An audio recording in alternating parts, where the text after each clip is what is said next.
You're not lazy. You've heard it before. Just try harder. Stop procrastinating. If you really cared, you'd get it done. And after hearing it enough times, you started to believe it. You told yourself you're lazy, unmotivated, broken somehow. But here's the truth. You're not lazy. ADHD doesn't always look like what people expect. It's not always restless legs or unfinished homework. Sometimes it looks like staring at a wall, mentally screaming at yourself to start, and still not moving. That's not laziness. That's your brain struggling with executive function. You want to do the thing. You plan to do the thing.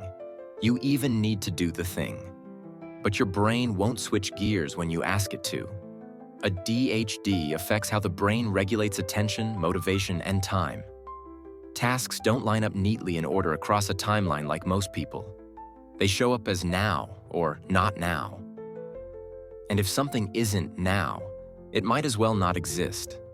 You've probably noticed something strange though.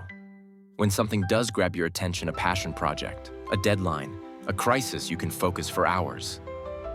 People call that inconsistent effort. But inconsistency isn't laziness either. It's interest-based attention. Your brain isn't motivated by importance. It's motivated by urgency, novelty, or challenge. And because the world doesn't understand that, you learned to mask. You tried just as hard as everyone else. You lived repeated cycles of hyperfocus and exhaustion.